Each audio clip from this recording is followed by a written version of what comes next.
ก่อนอื่นก็ขอสบายดีทุกคนที่เข้ามาเบิ่งคลิปนี้ หรืออาจจะหลงกดเข้ามาคลิปนี้ก็เป็นได้มื้อนี้ก็แน่นอนมันเป็นคลิปประวัติตัวละครเฮาก็สิมาเล่าตัวละครเล่าประวัติตัวละครซึ่งตัวละครตัวนั้น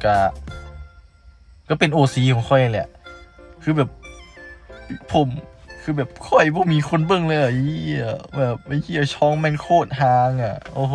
ก็เลยแบบต้องหาคลิปอย่างมาลงแบบแอนิเมชันแม่งเฮ็ดโคตรดนอ่ะโอ้โหสิใช้ AI เฮ็ดกับแบบยานดราม่าเด้แบบมึงใช้ AI เฮ็ด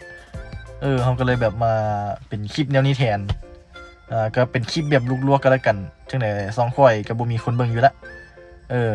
โอเคแล้วซึ่ง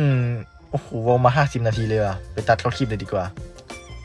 ก็หลายๆคนที่กดมาเบิ่งคลิปนี้เนาะก็อาจจะสงสัยว่าบุญเราคือไผและเราเฮ็ดหยังได้แน่ซึ่งถ้าพวกเจ้าอยากรู้เนาะก็นั่งลงและจับขนมมาให้พร้อมเนาะแต่เป็นขนมถุงน้อยเด้เพราะว่าคลิปนี้มันอยากสั้นๆสำหรับบุญเนาะเราก็เป็นอีกตัวละครหนึ่งที่ค่อยได้สร้างขึ้นมา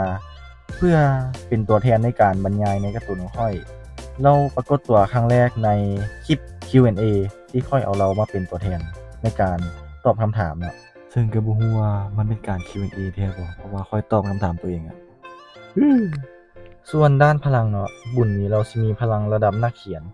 ซึ่งพลังระดับนักเขียนในจักรวาลของข้อยนี่ถือว่าเป็นพลังที่สูงสุดแล้วถ้านึกภาพบ่ออกเนาะว่าพลังระดับนักเขียนนี่มันโหดประมาณใดเดี๋ยวข้อยสิยกตัวอย่างให้เบิ่งตัวอย่างข้อยสิยกเป็น10กับอีกตัวละครหนึ่งที่ฆ่าบ่ตายและเป็นอมตะเนาะ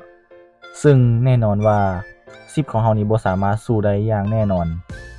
แต่ถ้ามีตัวแทรกแซงเช่นบุญเป็นต้นนี้สมมุติว่าค่อยอนุญาตให้เราแทรกแซงกันแล้วกันบุญเราก็สิปรากฏตัวออกมาเนาะแต่พวกตัวละครนี้จะบ่เห็นเราเด็ดขาด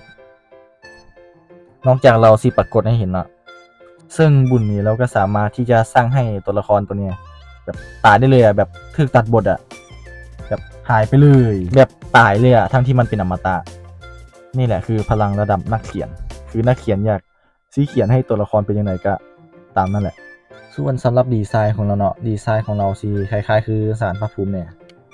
ส่วนแรงบันดาลใจในการดีไซน์เนาะได้รับแรงบันดาลใจมาจากจอมมารในเรื่องซามูไรแจ็คเนาะก็ถือว่าแบบลอกมาเกือบเบิดเลยหรือว่าเบิดเลยเพราะว่าดีไซน์โคตรคือกันเลยแล้วก็ส่วนในด้านนิสัยใจคอเนาะสำหรับบุญนี้เราสิมีนิสัยที่แบบขี้เล่นเนาะแล้วก็มีความแบบกวนตีนน้อยนึงก็คลิปของค่อยนี่มันก็สิบ่มีหยังหลายเนาะก็เป็นคลิปทำอิฐเลยที่มาเฮ็ดเกี่ยวกับข้อมูลตัวละครตัวเองนี่โอ้โหคือแบบมันบ่มีคลิปสิลงแบบแท้ๆนะก็สำหรับมื้อนี้เนาะก็บ่มีหยังหลายเนาะนอกจากว่าขอตัวไปก่อนเด้อ